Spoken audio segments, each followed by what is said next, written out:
Hey everyone, take unfiltered में आपका स्वागत है। आज की वीडियो बहुत स्पेशल है क्योंकि आज हमारे साथ है एक टेस्टिंग ऑटोमेशन के मेस्ट्रो प्रमोद यादव। क्या आपके ऑटोमेशन टेस्ट फ्लेकी हैं या फिर स्केल करते टाइम प्रॉब्लम्स फेस कर रहे हैं या शायद कंफ्यूज्ड हैं कि एंड टू एंड टेस्ट को कहाँ रखें? डोंट वरी, आज की वीडियो आपके लिए परफेक्ट है।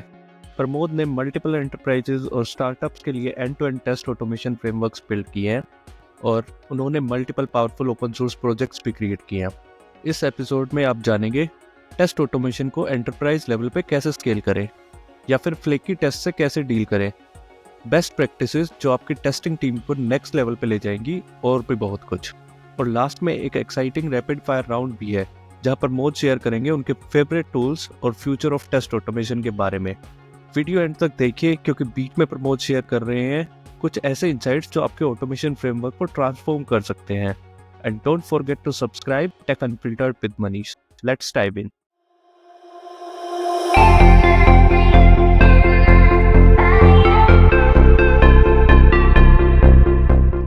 आज के हमारे गेस्ट है प्रमोद।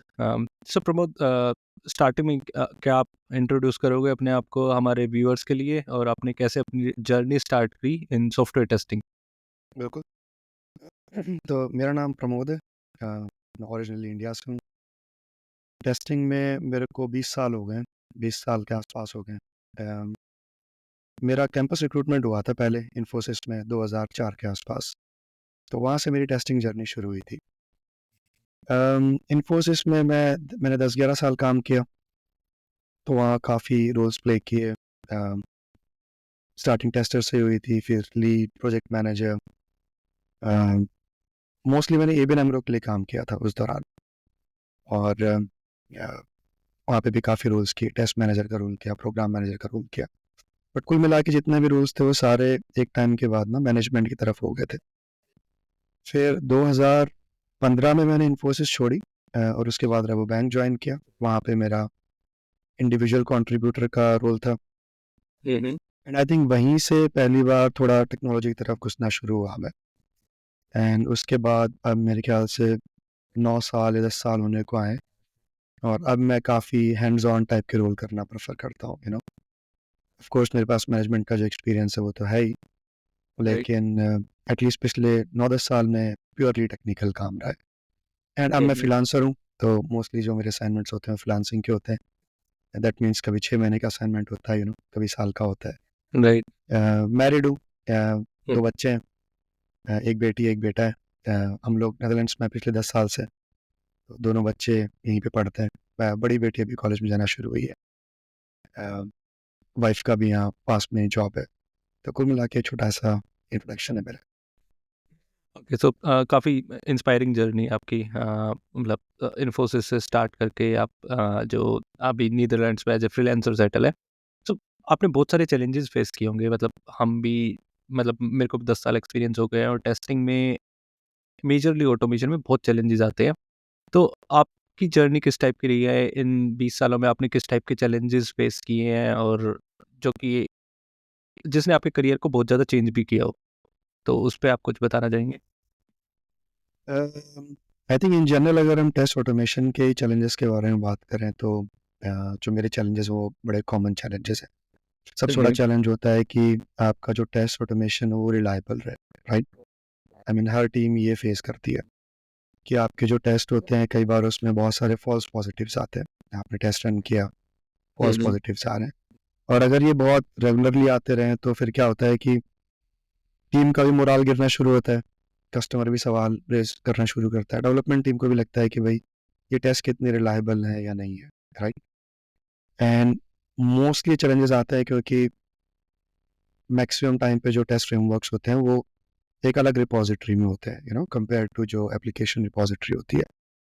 और ये एक साइकिल से क्रिएट कर देती है कि पहले आपका कोड चेंज होगा, फिर उसमें एनवायरनमेंट डिप्लॉय होगा, फिर आप टेस्ट रन करोगे। तो ये रिएक्टिव प्रोसेस है, और कई बार टेस्ट इसलिए फट रहे होते हैं क्योंकि कोड चेंज हो गया, राइट? क्योंकि बिजनेस लॉजिक चेंज हो गया है, लोग के टेस्ट चेंज हो गए हैं, और आपके टेस्ट वो चेंज पकड़ रहे हैं। बट देखा जाए तो हम एक्चुअली में क्या चाहते हैं? हम चाहते हैं कि हमारे टेस्ट जो हैं वो एक्चुअल बग्स को पकड़े, जो इंटीग्रेशन इश्यूज हैं या जो इन्वायरमेंट में जो कॉन्फ़िगरेशन के इश्यूज हैं वो पकड़े। लेकिन एटलीस्ट मेरे एक्सपीरियंस में मैंने देखा है कि 70-80% ऑफ द टाइम टेस्ट इसलिए फेल होते हैं क्योंकि कोड चेंज हो गया है, लेकिन टेस्ट अभी पीछे है। और ये कॉमन चैलेंज है जो मेरे ख्याल से मैंने हर प्रोजेक्ट में देखा है। और अगर मैं सोचूं कि ये क्यों होता है तो आई थिंक कई बार जो एग्जांपल्स हम देखते हैं ना ऑनलाइन, जो टेस्ट रिपोजिटरीज के जो एग्जांपल होते हैं, उसमें सब में जो टेस्ट रिपोजिटरी होती है उसमें सिर्फ टेस्ट का कोड होता है और लोग उसी को कॉपी करते हैं, उसी से आगे बढ़ते हैं, rather देन ये सोचने के कि इसको एप्लीकेशन कोड भी इंटीग्रेट करें। तो आई थिंक ये सबसे बड़ा चैलेंज है जो हमने भी फेस किया है और हमने देखा है कि बहुत सारी दूसरी भी टीम्स हैं जो फेस करती हैं, और इससे ट्रस्ट इश्यूज होने शुरू हो जाते हैं कि टेस्ट इफेक्टिवनेस के ऊपर सबसे पहले ट्रस्ट इश्यूज आते हैं, और फिर ऑफ कोर्स फिर टीम के ऊपर भी सवाल उठने शुरू करते हैं कि भाई अगर इतने फेलियर्स आ रहे हैं और आप लोग मोस्टली मेंटेन ही कर रहे हो तो इसका वैल्यू कितना है, राइट?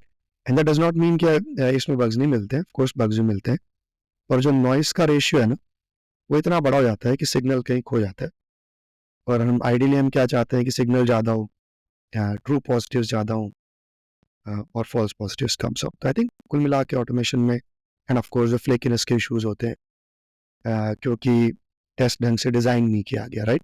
तो कई बार टेस्ट लिखे जाते हैं लेकिन उनमें स्टेट चेक्स नहीं होते, तो आप कोई चीज़ पैक करना चाहते हो पर वो प्रॉपर स्टेट में ही नहीं है, तो इसमें फिर टेस्टर्स के स्किल्स के इश्यूज आ जाते हैं।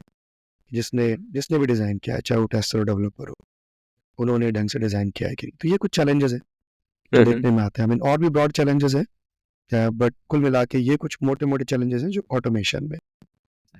राइट, बिल्कुल बिल्कुल। मेंटेनेंस तो एक सर्टेनली मतलब एक बड़ा पार्ट रहता है टेस्ट ऑटोमेशन टीम का, और बहुत बार देखा है हमने कि मतलब वो कोप अप ही नहीं कर पाते। जब इन स्प्रिंट ऑटोमेशन चलती है हमारी, तो क्या हमें मेंटेनेंस करना है अपने पुरानी चीज़ का? एक तरीके से बस हम वो आग बुझाने वाला ही काम कर रहे हैं कि ठीक है, पहले वाली चीज़ फट गई है, उसको ठीक करना है, फिर नया कुछ आया उसको भी बिल्ड करना है, तो वो और उस पे प्रेशर, पिछले वाले पे प्रेशर इतना हाई है कि उसको मेंटेन करने में टाइम ज़्यादा जा रहा है, तो नए वाले टेस्ट डिज़ाइन के लिए तो टाइम ही नहीं मिलता। तो फिर जो चीज़ें चल रही है, जैसे डेवलपमेंट पे होता है ना एक टेक्निकल डेब्ट, हमारे यहाँ मुझे लगता है ऑटोमेशन डेब्ट ज़्यादा चलता है कि हम पिछले वाली चीज़ों को ही इतना ठीक करते रह जाते हैं कि अब हमें पता नहीं कि हम आगे का फीचर को ऑटोमेट करें या फिर पिछले वाले को मेंटेन करें। फिर लास्ट में क्या रहता है जी, ठीक है ये तो हमें पता है 30% फेलियर तो आएगा ही, राइट। और वो ट्रस्ट इशू तो डेफिनेटली मतलब एक बनाता ही है। राइट। और कमाल की बात ये है ना कि मैं भी इसमें थोड़ा सा अगर अपने आपको दोषी मानता हूँ कि हम प्रोजेक्ट दर प्रोजेक्ट वही चीज़ें करते जाते हैं, राइट? बिल्कुल। और वही प्रॉब्लम्स फेस करते जाते हैं, और हम शायद ठंडे दिमाग से बैठ के ये नहीं सोचते कि इसका कोई बेहतर समाधान है क्या। बिल्कुल लकीली रिसेंटली मैंने इस बारे में थोड़ा सोचा और कुछ समाधान मिले हैं, बट हाँ, अब होपफुली फ्यूचर में ये प्रॉब्लम फेस नहीं करनी पड़ेगी। बिल्कुल बिल्कुल। तो समाधान पे जाने से पहले मैं थोड़ा इस चीज़ पे भी आना चाहूँगा कि सपोज़ कोई मतलब टेस्टर्स हैं जो इस वीडियो को देख रहे हैं, और ऑटोमेशन टेस्टर्स हैं या स्टेट्स हैं, उनको अपना फ्रेमवर्क स्टार्ट करना है या ऑटोमेशन स्टार्ट करना है, तो जो उनकी टेस्ट ऑटोमेशन की स्ट्रेटजी होती है, तो उनमें आप क्या एडवाइस दोगे? कौन से स्टेप्स उनको सबसे पहले कंसीडर करने चाहिए कुछ भी चीज़ें स्टार्ट करने से पहले? आई थिंक इन जनरल तो एप्लीकेशन का लैंडस्केप जो है ना उस पर काफ़ी कुछ डिपेंड करता है, क्योंकि कई बार क्या होता है कि आपके एप्लीकेशंस कौन सी टेक्नोलॉजीज को यूज़ करके बनाई गई है। कई बार लेगेसी कोड होता है, कई बार नया कोड होता है, राइट? तो राइट। बहुत कुछ उस पर डिपेंड कर जाता है। तो मैं मोटी मोटी गाइडलाइंस दे सकता हूँ कि कौन से ऐसे टूल्स हैं या सॉल्यूशंस हैं जो मुझे लगता है कि अच्छा काम करते हैं आज के समय में। बट ऑफ कोर्स ये सारा बड़ा कॉन्टेक्सचुअल है। आई राइट। थिंक इन जनरल मेरे को लगता है कि अगर ये पॉसिबल हो पाए किसी भी टीम के लिए, तो आप सबसे पहले तो अपने ऑटोमेशन को एप्लीकेशन कोड के पास में रखो। ये सिंगल बड़ा स्टेप है जो मैंने देखा है कि करने से ये जो भी हमने प्रॉब्लम्स भी डिस्कस की ना कि कोड चेंज हो गया लेकिन टेस्ट चेंज नहीं हुए और बहुत मेंटेनेंस एफर्ट्स लग रहे हैं, ये दोनों समाधान सॉल्व हो जाते हैं इस प्रॉब्लम से। बिल्कुल बिल्कुल। बिकॉज इसमें क्या है, फिर आपके पास कुछ और एडवांस टेक्निक्स लगा के आप उन टेस्ट को डेवलपर की मशीन पे रन कर सकते हो, हर कमिट के ऊपर आप उन्हें पुल रिक्वेस्ट पे रन कर सकते हो। एंड जो प्रॉब्लम एक डेवलपर क्रिएट कर रहा है ना अपने कोड को चेंज करके, एटलीस्ट टेस्ट के पर्सपेक्टिव में वो प्रॉब्लम उस डेवलपर तक ही सीमित रहती है। और जब वो डेवलपर उसे फिक्स करके उसे मेन ब्रांच में मर्ज करता है तो वो सबके लिए अवेलेबल होता है। राइट। तो ये जो पुरानी अप्रोच होती है ना कि भाई नया चेंज आया और उससे प्रॉब्लम सबके लिए क्रिएट हो गई, एंड अगर हम दूसरा भी देखें तो आई मीन जो पुरानी अप्रोच है उसमें जिस प्रकार के टेस्ट की हम बात कर रहे हैं, राइट, जो रिपोजिटरी के मतलब एप्लीकेशन रिपोजिटरी के बाहर रहते हैं, क्योंकि ये टेस्ट इतना फ्रिक्वेंटली फटते हैं कोड चेंजेस की वजह से, आप इसको एज ए क्वालिटी गेट भी यूज नहीं कर सकते कंटिन्यूस बिल्कुल। डिप्लॉयमेंट के लिए, राइट। क्योंकि कंटिन्यूस इंटीग्रेशन में चलो आपने यूनिट टेस्ट रन कर लिया, आपने इंटीग्रेशन टेस्ट रन कर लिए, लेकिन अगर आप चाहो कि आपके जो सिस्टम टेस्ट है इनको आप कंटिन्यूस डिप्लॉयमेंट से पहले रन करो और इसके बेसिस पे डिप्लॉयमेंट करो, डेव पे, स्टेजिंग पे या इवन प्रोडक्शन पे, तो आप नहीं कर सकते, राइट। और राइट। अगर हम इसे रिपोजिटरी के अंदर रखें इन सिस्टम टेस्ट को, तो क्योंकि ये टेस्ट हमेशा हेल्दी रहेंगे, हमेशा इन सिंक रहेंगे कोड के, आप एक्चुअली इसे as a quality gate use कर सकते हो। तो जैसे ही आपका मर्ज होगा, आप नया एनवायरनमेंट अगर डिप्लॉय करते हो, राइट, आपने डेव किया डिप्लॉय, उस पर फिर से टेस्ट को रन करो, और अगर वो सक्सेसफुल है तो आप स्टेजिंग से डिप्लॉय कर सकते हो, या सीधा अगर स्टेजिंग सक्सेसफुल है तो डिपेंडिंग ऑन योर एपेटाइट आप प्रोडक्शन भी डिप्लॉय कर सकते हो।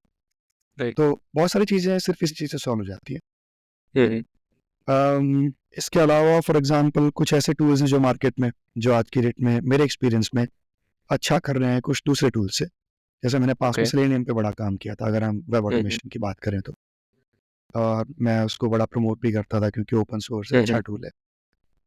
लेकिन उसमें यार मुझे लगता है कि ना मैक्सिमम समय इसी में बीत जाता है कि स्टेट चेक्स इंप्लीमेंट करने में ही, राइट, तो उसी में बिल्कुल। लगे रहते हैं लोग। एंड आई थिंक जो दूसरे टूल्स हैं, जैसे साइप्रस पे मैंने काम नहीं किया पर मैंने सुना है कि काफ़ी अच्छा टूल है। प्लेराइट पे मैंने काम किया तो उसके बारे में बता सकता हूँ कि बहुत ही बढ़िया टूल है, उसमें फीचर्स भी काफ़ी एडवांस्ड हैं, और जो स्टेट चेक्स होते हैं जो मेजॉरिटी ऑफ टाइम लगता है हमें अच्छे रोबस्ट टेस्ट बनाने में, वो उसमें इनबिल्ट है।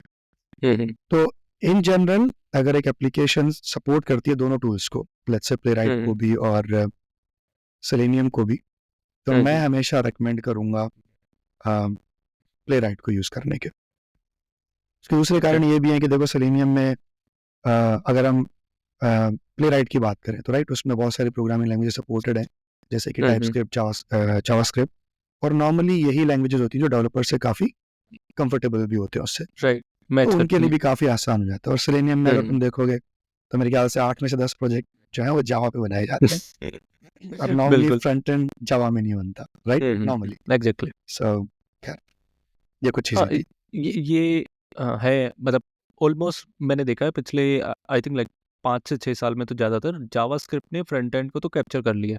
फिर वो चाहे रिएक्ट हो, वूजेएस हो या फिर रिएक्ट नेटिव हो, तो धीरे-धीरे फ्रंट एंड पे तो ऐसा लगता है कि कुछ भी करना है जावास्क्रिप्ट में ही बनाना है आपको। और जब हमें फ्रंट एंड की ही ऑटोमेशन करनी है तो जावास्क्रिप्ट मतलब वेस्ट में तो मैंने ये कल्चर बहुत ज़्यादा देखा है कि जिस लैंग्वेज में आप डेवलपमेंट कर रहे हो उसी लैंग्वेज में आप टेस्ट ऑटोमेशन करो ताकि इंटीग्रेशन ईजी हो विद रिस्पेक्ट टू CI/CD, या फिर आपको डेवलपर से कुछ हेल्प लेनी है या फिर डेवलपर भी आपके टेस्ट रन कर पाए। ये भी एक बहुत बड़ा चैलेंज होता है अगर लैंग्वेज बैरियर हो तो। राइट, और इनफैक्ट अगर देखें ना, जैसे मैं इसमें भी मेरी सोच काफ़ी बदली है। पास्ट में मुझे लगता था कि यार आपको एप्लीकेशन टेस्ट करनी है, राइट, तो आपको क्या बिल्कुल। फ़र्क पड़ता है कि लैंग्वेज क्या, आप किसी भी लैंग्वेज में कोड करो। पर मेरी सोच बदली है इस बारे में। जैसा तुमने बताया कि भाई आजकल ये ट्रेंड भी है, इसके और भी दूसरे फ़ायदे हैं। जब आप उसी लैंग्वेज में कोड कर रहे हो जिसमें डेवलपर भी काम कर रहे हैं, तो आपके पास ऑटोमेटिकली बहुत सारे टेस्टर्स हो गए, राइट। ये जो डेवलपर्स हैं इनको अगर आप थोड़ा बहुत सिखा दो तो ये भी टेस्टर्स बन गए। तो जो स्केलेबिलिटी की प्रॉब्लम है कि जैसे जैसे कोड बढ़ेगा, टेस्ट बढ़ेंगे, तो हमें ज़्यादा हाथ चाहिएंगे, राइट।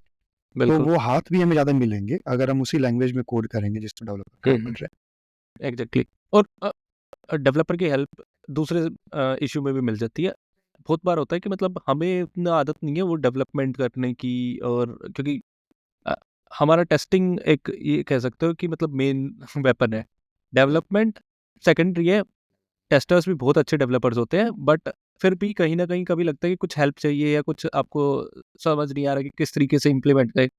बहुत बार इवन मैंने देखा कि मतलब डेवलपर्स ने वो सॉल्यूशंस बिल्ड किए होते हैं ऑलरेडी। आपको सपोज़ कुछ टेस्ट डाटा बिल्ड करना है, कोई राइट एसक्यूएल की क्वेरी है या कोई एपीआई है, ऑलरेडी डेवलपर के डेपो में होगी वो, जहाँ से वो लेके आ रहा होगा।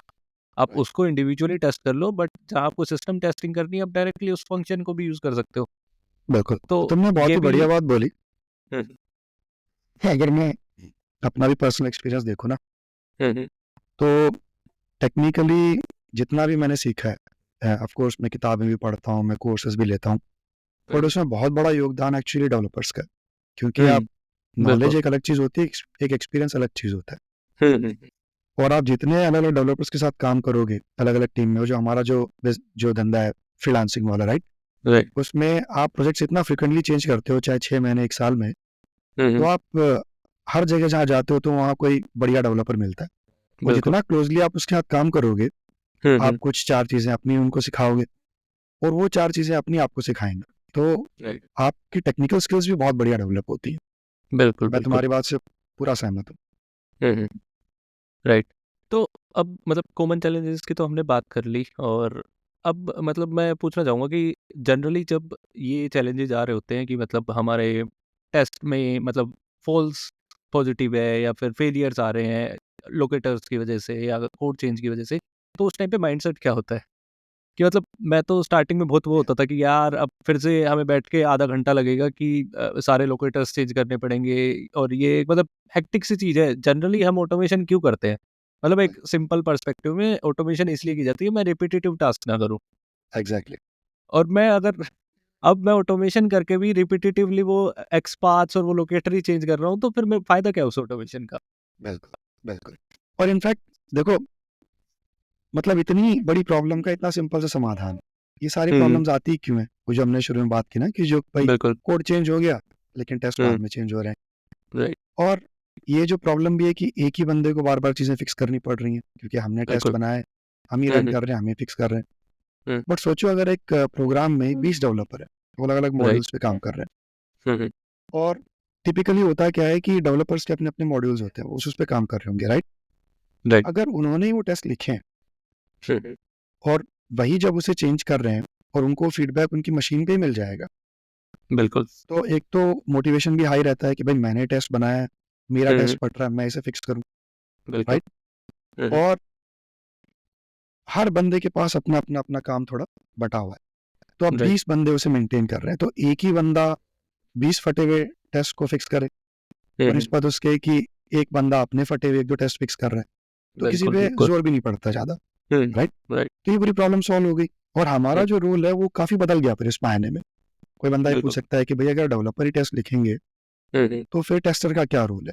आई थिंक हमारा फिर भी बहुत रोल है, क्योंकि जैसा आपने बताया ना कि भाई डेवलपर्स बहुत बढ़िया होते हैं डेवलपमेंट में। राइट। हमारी कोर स्ट्रेंथ क्या है? हमारी कोर स्ट्रेंथ टेस्टिंग है ना? टेस्टिंग है। और हुँ, मेरा भी एक्सपीरियंस है, मतलब मैंने बहुत टेक्निकल डेवलपर्स के साथ काम किया है, हुँ, हुँ, लेकिन क्योंकि टेस्टिंग उनका मेन एरिया नहीं है, हुँ, वो हुँ, इस एरिया में ना वो बिल्कुल मतलब नोवाइस है। बिल्कुल। मैक्सिमम बंदे, कुछ होते हैं हुँ, जिनको हुँ, काफ़ी एक्सपीरियंस होता है out hmm, of hmm, their own interest, but क्योंकि उनका वो एरिया ही नहीं है तो वो उस पे टाइम क्यों स्पेंड करें। तो जब हम उनके साथ काम करते हैं, हुँ, तो हुँ, मान लो वो तो अपने टेस्ट डेवलप करेंगे, चाहे वो नया फीचर हो, चाहे जो एग्जिस्टिंग टेस्ट हो वो ब्रेक हो गया हो, राइट। लेकिन जो रिक्वायरमेंट कवरेज होती है उसमें और भी 4 तरीके के टेस्ट ऐड किए जा सकते हैं, राइट। बिल्कुल। तो हमारा जो गोल है ना, जो तुमने एक बहुत अच्छी बात बोली, कि हमारा मेन गोल क्या होना चाहिए कि हम ज़्यादा टेस्ट लिखें, हुँ, हुँ, लेकिन हम करते क्या रह जाते हैं? टेस्ट फिक्स करते रह जाते हैं। फिक्स करते रहते होते हैं। तो ये जो दुनिया है जिसमें हुँ, हुँ, हम टेस्ट को एप्लीकेशन रिपोजिटरी में लिख रहे हैं, इस हुँ, हुँ, दुनिया में हम बोल सकते हैं कि हाँ भाई डेवलपर ने 4 टेस्ट लिखे, बिल्कुल। बट मैं 4 और लिख सकता हूँ क्योंकि ये हुँ, एरियाज कवर नहीं हुए हैं। तो तुम्हारा जो मैक्सिमम टाइम है वो कहा हुँ, गया? हुँ, वो टेस्ट को लिखने में। लिखने में। एंड ऑफ कोर्स अब इस एरिया में 4 की जगह 8 टेस्ट हो गए, हुँ, हुँ, लेकिन अगर ये फटेंगे तो फिक्स कौन करेगा? डेवलपर करेगा, डेवलपर। हुँ, बिकॉज वरना वो अपनी पुल रिक्वेस्ट को मर्ज ही नहीं कर पाएगा, राइट। बिल्कुल। तो हुँ, जो हुँ, टेस्ट क्रिएशन का जो भार है हुँ, हुँ, वो हमारे कंधों पे भी है और हुँ, सबके हुँ, कंधों पे बट गया है। बिल्कुल। और जो मेंटेनेंस का भार है वो सब पे डिस्ट्रीब्यूट हो गया है। तो ये प्रॉब्लम जड़ से खत्म हो जाती है राइट, राइट। एक अगर हम इसको इस सिमिलर तरीके से करें।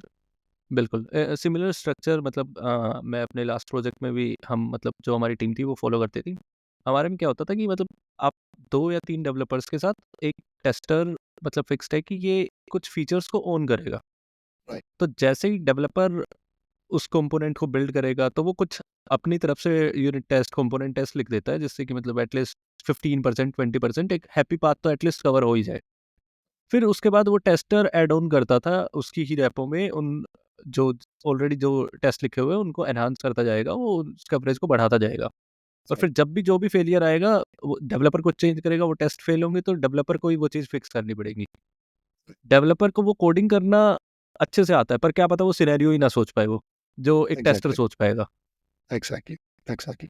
तो इस मॉडल में भी ना बहुत ऐसा नहीं है कि ऐसा करने से कोई डरेगा कि भाई अगर हम ये मॉडल प्रमोट करेंगे तो हमारी जॉब्स का क्या होगा, बिल्कुल। बिकॉज ये तो हमने सिर्फ अभी एक पहलू पे बात की। हम्म। जब अगर हम एडवांस टेक्निक्स को यूज़ करें जहाँ पे हम, ये तो कंटिन्यूस इंटीग्रेशन का हिस्सा हो गया जो हमने बात की, बिल्कुल। राइट, कि हमने टेस्ट हम्म। रन किए पुल रिक्वेस्ट लेवल पे या एक गिट कमिट हुक पे रन किए डेवलपर की मशीन पे। पर जब ये टेस्ट हायर इन्वायरमेंट में रन होंगे, और उसमें भी डिपेंड करता है कि आपकी डेवऑप्स टीम कितनी मैच्योर है। राइट। जैसे सीआई होने के बाद भी दो चीज़ें होती हैं, एक होती है कंटिन्यूस डिप्लॉयमेंट होता है जिसमें आपका रिस्क एपेटाइट काफ़ी हाई है, आप सीधा प्रोडक्शन पे कोड को डालते हो। बिल्कुल। और इसमें भी टेक्निक्स हैं जो उस रिस्क को मिनिमाइज करती हैं। जैसे कि अगर आपकी अच्छी टेस्ट कवरेज है सीआई लेवल पे, तो आपको कॉन्फिडेंस देता है कि आपका जो डिप्लॉयमेंट इवन प्रोडक्शन पे हो रहा है, लेकिन आपने काफ़ी रिस्क कवर कर लिया है। राइट। और इसमें भी अगर आप लेटेस्ट टूल्स यूज़ करते हो, जैसे लॉन्च डार्कली टाइप के टूल्स होते हैं जिसमें आप नए फीचर्स को फीचर फ्लैग के नीचे डाल के डिप्लॉय करते हो, राइट।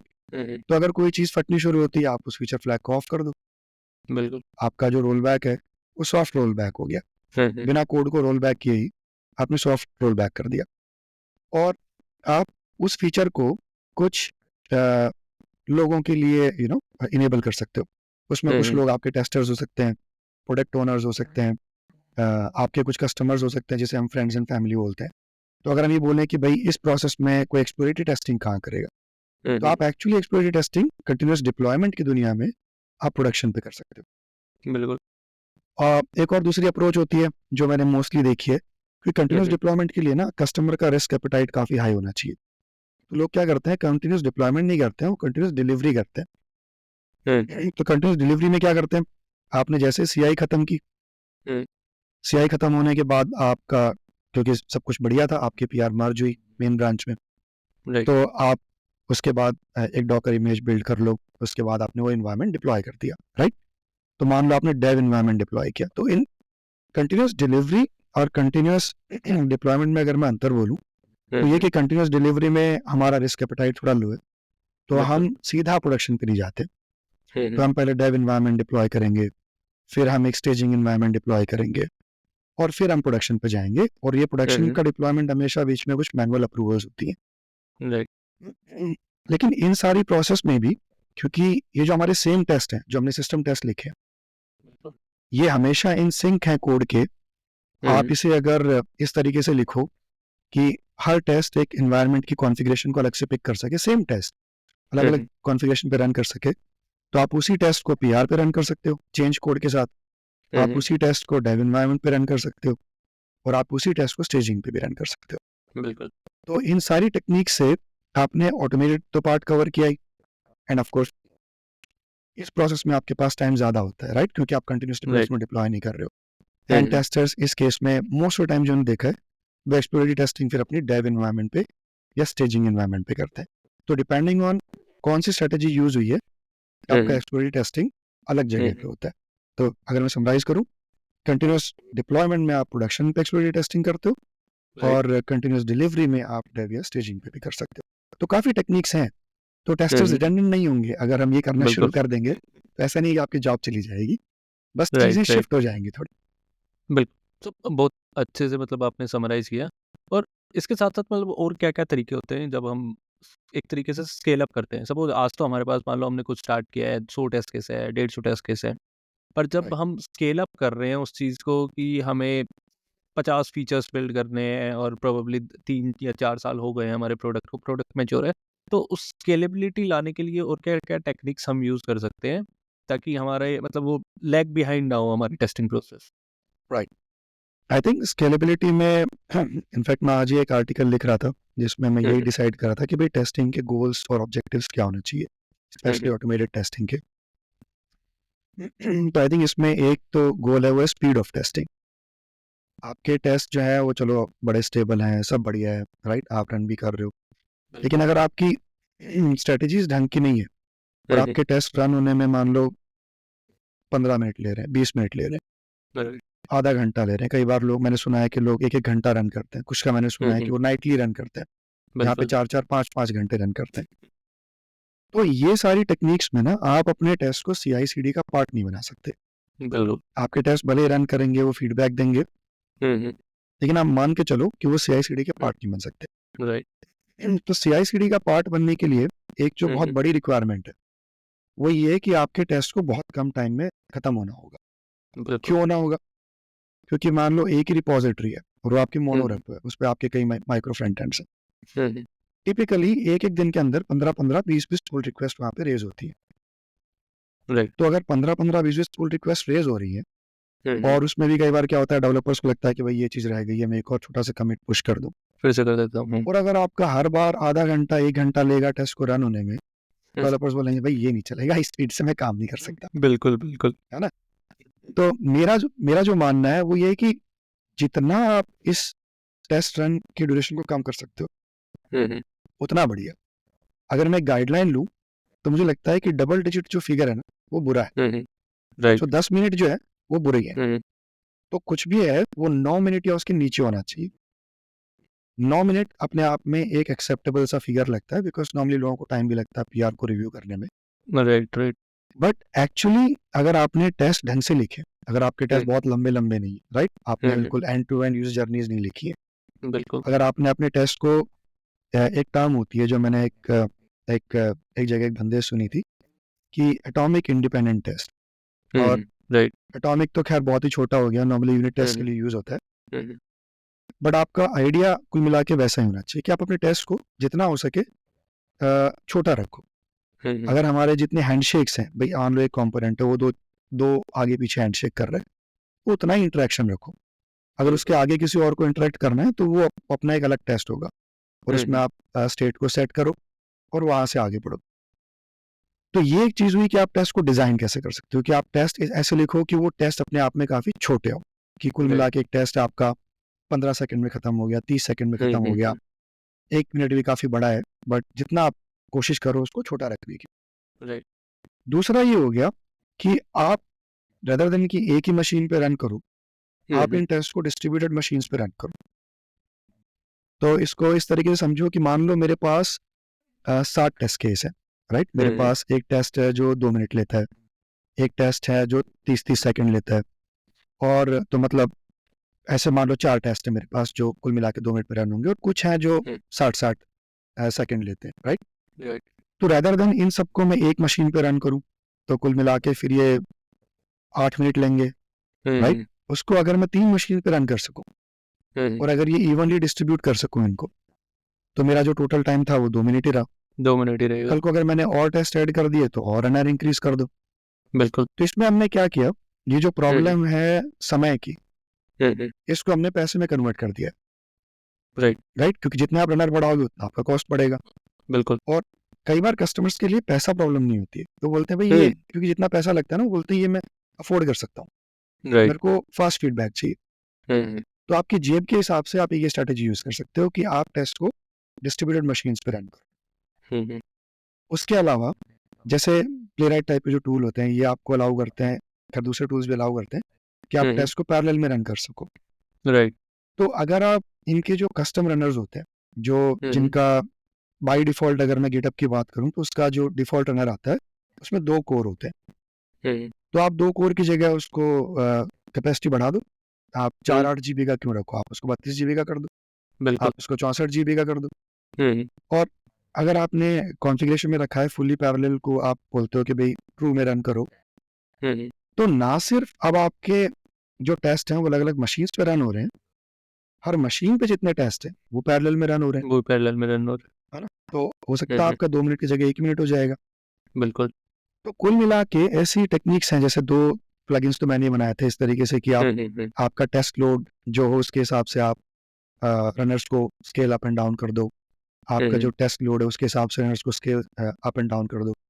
और एक तीसरा प्लगइन है जिसपे मैं अभी सोच रहा हूँ और मैं आई थिंक वो बन जाएगा, वो ये है कि रेदर देन ये बोलने के कि भाई कितने runners scale up and down करें, बिल्कुल। क्यों ना यूजर बोले कि मेरे को तो 4 मिनट के अंदर सब खत्म करना है, हाँ, जितने रनर्स बिल्कुल। चाहिए वो आप स्केल करो, राइट? आप अपने हिसाब से हिसाब लगा लो उसका। हिसाब लगा लो, चाहे उसके लिए आपको 4 रनर चाहिए या 14 चाहिए, बिल्कुल। है ना? तो ये एक थॉट है जिसपे मैं काम कर रहा हूँ, एंड अगर मेरे को समय मिला तो होपफुली हफ्ते 10 दिन के अंदर या उससे भी कम समय में ये बन जाएगा। बट ये टेक्निक्स हुई जहाँ पे हम एफिशिएंसी को टारगेट कर रहे हैं। बिल्कुल। तो मैंने वही 3 चीजें सोची थी कुल मिला के कि क्या गोल्स होने चाहिए। तो एक तो ये कि भाई स्पीड ऑफ फीडबैक वो कितना फास्ट है, क्योंकि ये राइट। नेसेसरी है कि आपके टेस्ट CI/CD का पार्ट बनने लायक है कि नहीं है। बिल्कुल। दूसरा ये है कि रिलायबिलिटी ऑफ टेस्ट, जिस पे हमने पहले बात किया कि हम क्या हम्म। टेक्निक्स यूज करके उन्हें मोर रिलायबल कर सकते हैं, स्टेट चेक्स एग्जैक्टली। डाल के उन्हें छोटे बना के। हम्म। और तीसरा था कि टेस्ट को टाइमली जगह पे रन करना, जो कि हमने राइट। बात किया। जब एक्सटर्नल रिपोजिटरी पे होते हैं तो क्या होते हैं, पहले कोड चेंज आया, हम उस टाइम पे टेस्ट कर सकते थे पर हमने नहीं किया, हमने बाद में किया। बिल्कुल। तो टेस्ट टाइमली रन नहीं हो रहे, वो रिएक्टिव रन हो रहे हैं। अगर आप उसे पुल रिक्वेस्ट पे रन कर सको या अपने प्री कमिट हुक पे रन कर सको तो आपने इनको टाइमली रन कर दिया। तो ये कुछ राइट। 3 चीजें हैं जो हमें चीजों को और इफेक्टिव बनाने में, एफिशिएंट बनाने में हेल्प करती बिल्कुल। बिल्कुल। तो इसमें मतलब एक और चीज़ मैं भी ऐड ऑन करना चाहूँगा। एक है। टेस्ट कवरेज का भी आइडिया नहीं होता यूजुअली फंक्शनल टीम को। हम मतलब जो हमारा मेन ऑटोमेशन का एक गोल ये भी होता है कि हम फंक्शनल टीम का बर्डन थोड़ा कम करते हैं। राइट, राइट, बट उनके साथ वो कम्युनिकेशन ही नहीं होता, उन्हें नहीं पता होता कि यूनिट टेस्ट में उनका क्या केस था जो ऑलरेडी कवर हो चुका है, क्या पार्ट है जो उनका ऑटोमेशन में रन हुआ है, कब रन हुआ है, उसका रिजल्ट क्या रहा है। हमें वो आज भी मान लो उन्होंने 1000 टेस्ट केस लिखे हैं, उनको नहीं पता है 1000 में से कितनी चीज़ें ऑटोमेशन में ऑलरेडी कवर हो चुकी है। राइट, मे बी उनको आइडिया हो सकता है सिस्टम टेस्ट में या एंड टू एंड में कितना हो जाएगा, बट उनको एक आइडिया अभी भी नहीं होता कि यूनिट टेस्ट में मेरा क्या कवरेज है। जो हम सपोज एक सिंपल लॉगिन पेज पे लें, 20 हम राइट, यूज़र नेम पासवर्ड वाले कॉम्बिनेशन चला के देखते हैं, हो राइट, सकता है 80% पार्ट हम कंपोनेंट टेस्ट में ऑलरेडी कवर कर रहे हो या एपीआई टेस्ट में कवर कर रहे हो। वो फिर भी बिल्कुल, उनको रिपीट करके देखेंगे, क्योंकि उनको बिल्कुल, आइडिया नहीं है कि वो चीज़ें मतलब या फिर उनको पता भी है कि कवर्ड है तो उसका रिजल्ट क्या है। एक बिल्कुल, सिंगल प्लेटफॉर्म नहीं है या फिर मतलब जीरा पे या टेस्टरेल पे जहाँ पे भी वो रिपोर्टिंग करते हैं, वहाँ पे उनको रिजल्ट नहीं मिलता। तो एक बिल्कुल, ये भी मैंने देखा है कि अगर हम वो भी लिंक कर दें कि जो हमारे ऑटोमेशन टेस्ट के या एंड टू एंड टेस्ट का रिजल्ट जो जाता है वो फंक्शनल टीम जो टूल यूज़ कर रही है, टेस्टरेल है, जीरा है, वटएवर जो भी यूज़ कर रहे हैं, वहाँ पे अपडेट हो रहा है, तो उनको भी एक पता चल जाएगा कि हम क्या चीज़ हमारा ऑटोमेशन में ऑलरेडी कवर हो चुका है और वो ट्रस्ट होना चाहिए कि हाँ ये कवर्ड है तो इसको मुझे रीचेक नहीं करना है, राइट। रादर देन मैं फिर से रिग्रेशन में और अपने टेस्ट केस एग्जीक्यूशन में फंक्शनली उसको उतना ही टाइम लगाऊं, वो ऑलरेडी हो चुका है। तो एंड ये प्रॉब्लम भी मतलब लोग बहुत फेस करते हैं टीम्स में। आई एम ग्लैड कि तुमने पॉइंट बोला, क्योंकि ये बहुत बड़ा पॉइंट है, राइट? जो तुमने अभी भी जिस चीज़ पे जिक्र किया। हम्म। और इसमें कुछ चीज़ें ऐसी हैं जो सॉल्व हो सकती हैं और जो कुछ चीज़ें ऐसी हैं जो जो वाकई में टीम की स्किल पे डिपेंड करती है ना। बिल्कुल। जैसे तुमने जो बताया कि एक तो विजिबिलिटी लाना, कि चीज़ों को क्लियर करो कि भाई क्या यूनिट पे कवर हो गया, क्या कंपोनेंट पे हो बिल्कुल। गया, क्या हम्म। सिस्टम पे हो गया, और जो चीज़ नीचे कवर हो गई उस पे थोड़ा भरोसा रखो, है उसे हाँ, डुप्लीकेट करने की क्या ज़रूरत है, नहीं? बिल्कुल एग्जैक्टली। तो विजिबिलिटी एक बड़ा चीज़ प्ले करती है। हम्म। और दूसरा, जैसे मैंने देखा कि लोगों में कन्फ्यूजन भी बड़ा आता है। जैसे हम भी जब हम्म। वर्कशॉप्स लेते थे, मैंने पास्ट प्रोजेक्ट्स में भी देखा है, तो डेवलपर्स पूछते हैं कि भाई ये कैसे डिसाइड करूं कि ये जो फंक्शनैलिटी है इसका कौन सा पार्ट यूनिट पे होना चाहिए, हम्म। कौन सा कंपोनेंट पे होना चाहिए, और बिल्कुल। कौन सा या मान लो सिस्टम लेवल पे होना चाहिए। हम्म। तो मैं क्या करता था, कुछ कुछ एग्जांपल्स बनाता था इस पे, जिसमें लॉगिन का जो तुमने एग्जांपल बताया कि अगर तुम मान लो एक ईमेल को ही चेक करने की बात कर रहे हो, तो बिल्कुल। अगर हम ईमेल का विकिपीडिया पे जाएं तो वो आपको बता देगा कितने वैलिड फॉर्मेट्स होते हैं, कितने इनवैलिड फॉर्मेट्स होते हैं। राइट। फिर आपकी लाइब्रेरी पे डिपेंड करेगा कि आपने लाइब्रेरी कौन सी यूज़ की है, वो कौन हम्म। से फॉर्मेट सपोर्ट कर रही है। बिल्कुल। पर वो सारे कॉम्बिनेशन, जैसा कि हमें पता है कि वो लाइब्रेरी है, वो यूनिट टेस्ट पे कवर हो सकता है, या अगर वो ऑलरेडी प्रूवन लाइब्रेरी है तो शायद आपको करने की जरूरत ही नहीं है, क्योंकि वो एग्जैक्टली। लाइब्रेरी ऑलरेडी मार्केट में है ना। सही बात है। तो आप एक लेयर बना सकते हो कि, और मेरा जो जनरल फिलॉसफी था वो था कि जब भी आपको कोई चीज़ ऑटोमेट करनी हो, आप अपने आप से सवाल पूछो कि क्या ये मैं एक लेयर नीचे कर सकता हूँ क्या इसको ऑटोमेट। हाँ, बिल्कुल। अगर जवाब आता है हाँ, तो ऊपर वाली लेयर पे मत करो, नीचे वाली लेयर पे जाते हो, सेम सवाल पूछो, और जब ये जवाब मिले कि नहीं यार ये कवर करने के लिए मैं इससे नीचे नहीं जा सकता, सही बात है। तो उस लेयर पे आप उसको ऑटोमेट कर दो। हम्म, पर ये है ना, ये काफ़ी एक्सपीरियंस की बात भी आती है इसमें फिर, है ना? बिल्कुल। और जो तुमने बताया कि इसको विजिबल करना एक काफ़ी हेल्प हम्म, करता है। बिल्कुल। मैंने पीछे एक टूल को यूज़ किया था, एक ब्राउज़र स्टैक का एक टूल है टेस्ट ऑब्जर्वेबिलिटी करके। राइट, हाँ। उसमें हमने एक्सपेरिमेंट किया था, ये काफ़ी नया टूल है और वो काफ़ी हम्म, बढ़िया लगा ये। तो हम्म, इसमें क्या था, हमने हर लेवल पे इंटीग्रेट किया इसको, यूनिट लेवल पे, इंटीग्रेशन लेवल पे, सिस्टम लेवल पे। बिल्कुल। एंड उससे आपको काफ़ी आइडिया भी मिलेगा कि आपकी जो हम्म, सर्विस है उसमें कवरेज कितना है, यूनिट लेवल पे, इंटीग्रेशन लेवल पे।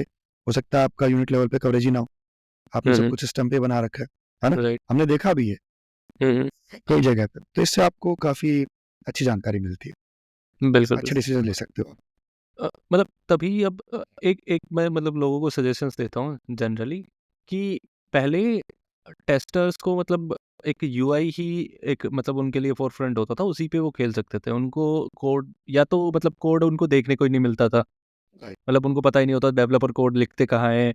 फिर अगर उन्हें पता भी है, उनके पास एक्सेस है, तो उनको वो नॉलेज नहीं थी कि इस कोड को कैसे समझना है या इस आर्किटेक्चर को कैसे समझना है।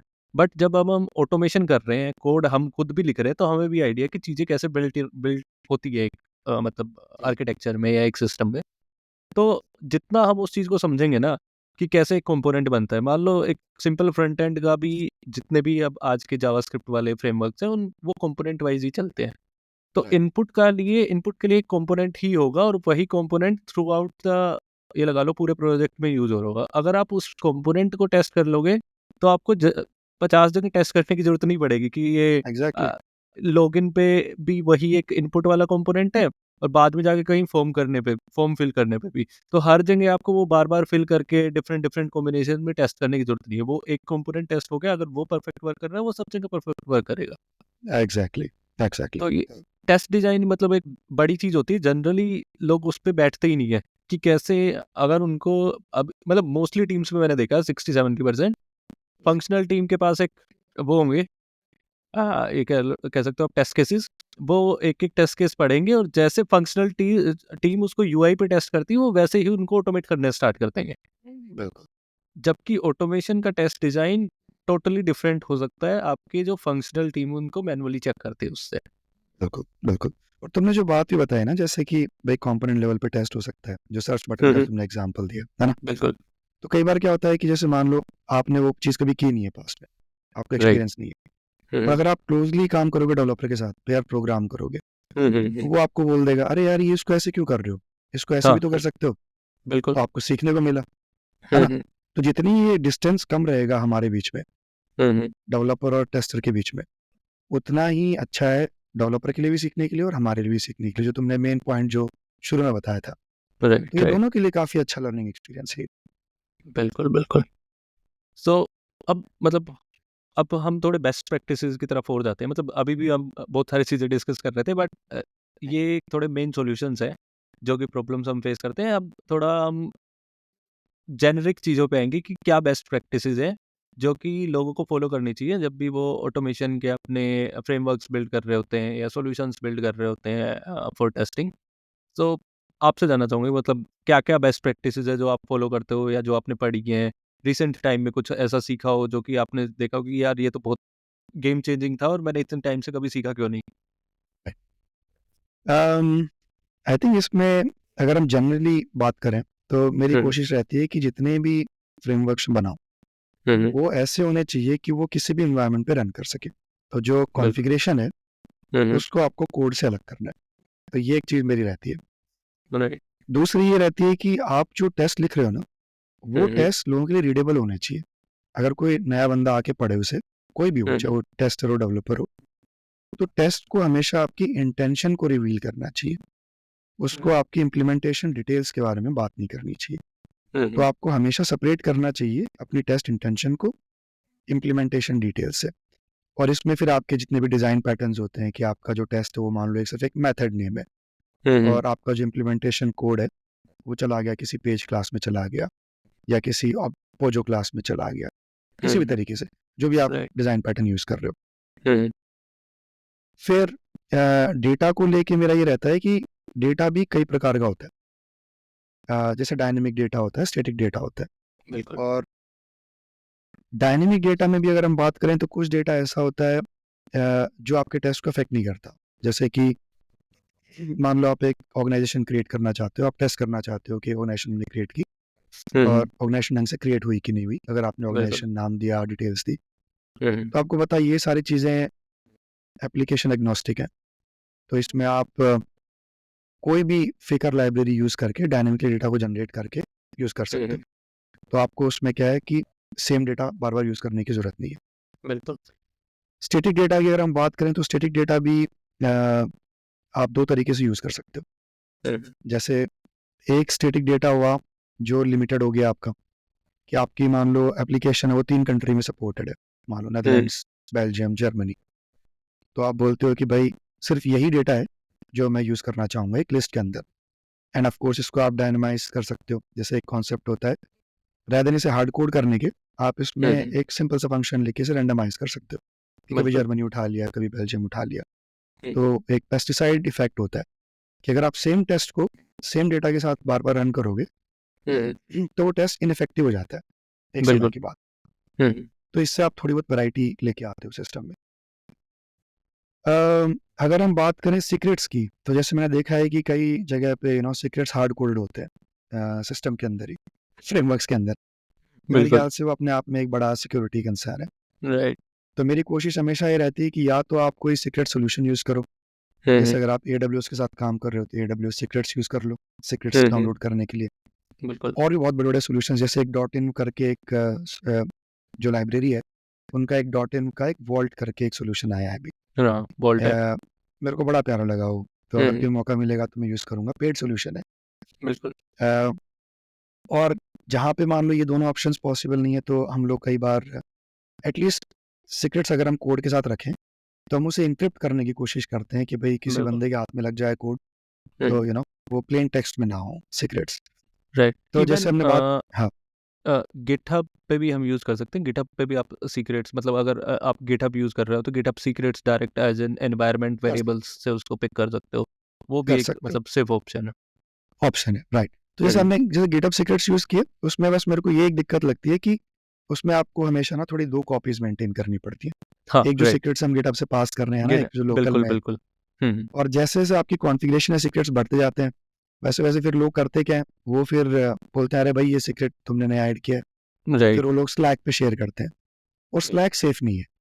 स्लैक बिल्कुल, को बड़ी ये है। आसानी से हैक किया जा सकता है। तो जैसे AWS सीक्रेट्स टाइप के सॉल्यूशंस हैं, जहाँ पे सीक्रेट एक जगह पे स्टोर्ड है, आपको पता है भाई, वही आप CI में भी यूज़ कर लो, वही राइट। लोकल में यूज़ कर लो, सॉल्यूशंस बड़े बड़े नीट सॉल्यूशंस निकलते हैं। बिल्कुल।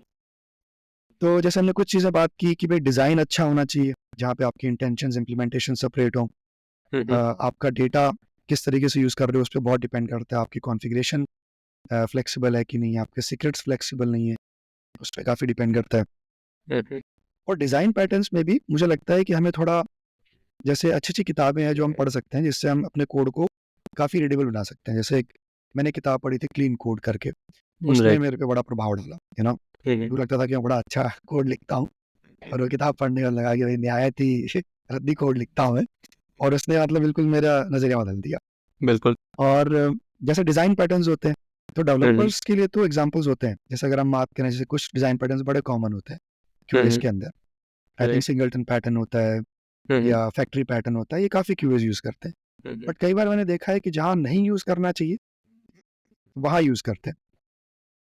जैसे फॉर एग्ज़ाम्पल एनवायरनमेंट कॉन्फ़िगरेशन एक ऐसी चीज़ होती है, वो आपके रन के लिए कभी चेंज नहीं होती। अगर आप बिल्कुल। डेव एनवायरनमेंट पे रन करना चाहते हो, तो वो कॉन्फ़िगरेशन कायदे से चेंज नहीं होनी चाहिए। तो अगर वो कॉन्फ़िगरेशन चेंज नहीं होनी चाहिए, तो आपका जो भी कॉन्फ़िगरेशन है, आप उसे एक ऑब्जेक्ट में रीड कर सकते हो और आप उसे पूरे रन के लिए अवेलेबल कर सकते हो। राइट। तो क्योंकि ये यूज़ केस ऐसा है, यहाँ पे सिंगलटन पैटर्न बनता है।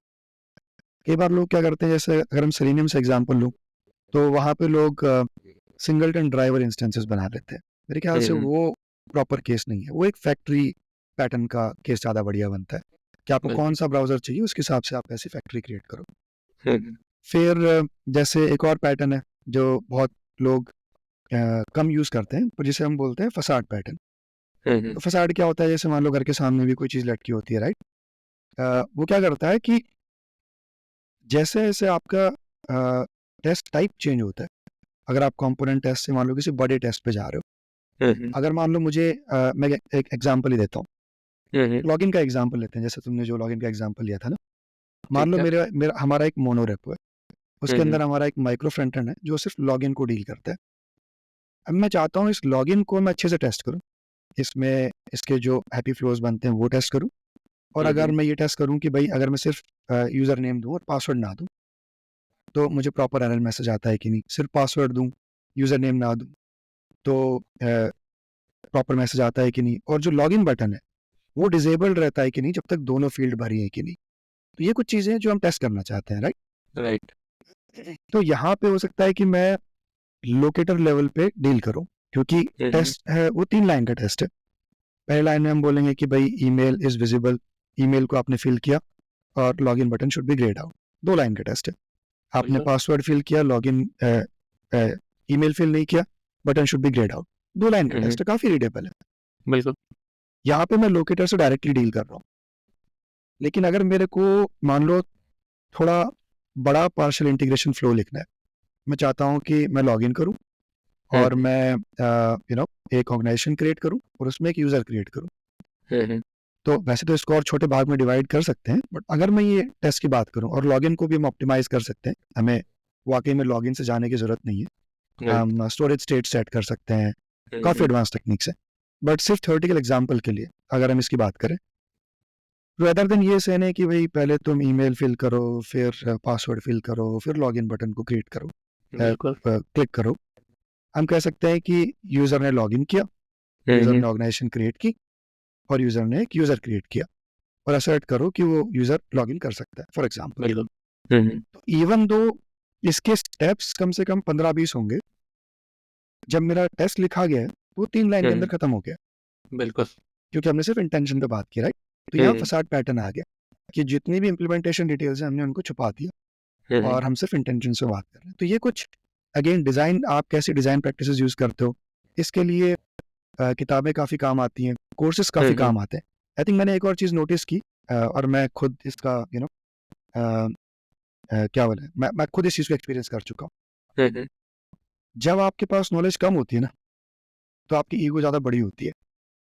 बिल्कुल, तो ये है। मेरे पास भी जो नॉलेज कम थी, तो मेरे पास मेरी ईगो काफ़ी बड़ी थी कि यार मैं किसी और का कोर्स क्यों देखूँ, मैं बिल्कुल। किसी और से क्यों सीखूँ, मैं तो खुद गैट हूँ, राइट? और जैसे-जैसे समय बढ़ता गया मुझे रियलाइज़ हुआ कि जो मुझे आता है वो तो मुझे आता ही है ना?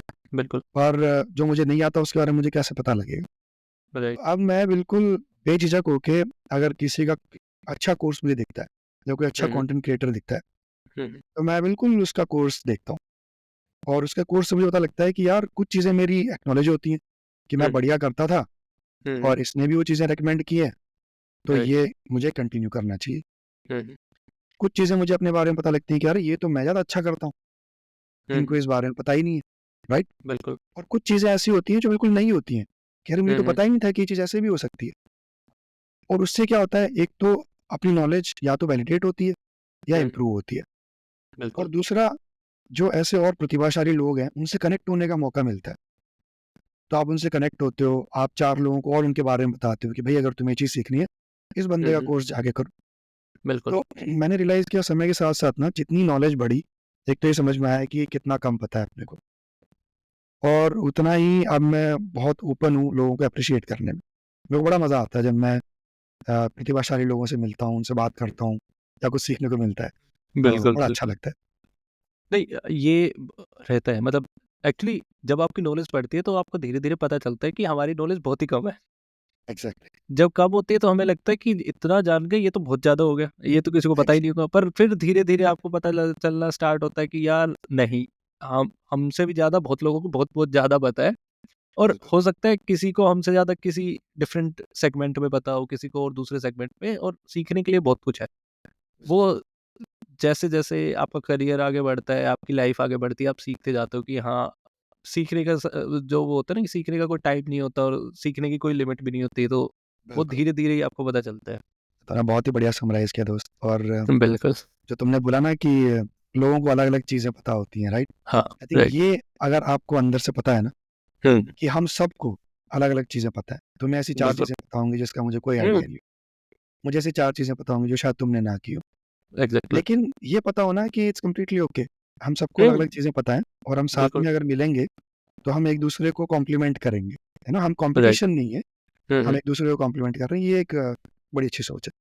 बिल्कुल और टीम में भी ये बहुत काम आता है जनरली मतलब अब आज भी आप देखोगे लिंक्डइन विंक्डइन पे सब जगह ये रहता है कि डेवलपर वर्सेस टेस्टर या कोई बोलता है कि मुझे टेस्टिंग से मूव होकर डेवऑप्स पे जाना है या वहाँ जाना तो सबको मतलब थोड़ा ये समझना पड़ता है कि हर चीज़ की हर पीस का एक पजल में मतलब अलग-अलग वैल्यू है और आप किससे क्या गेन कर सकते हो, किसके साथ बैठ के क्या चीज़ बेटर कर सकते हो, बिना टेस्टर के एक प्रोडक्ट अच्छा बन नहीं सकता।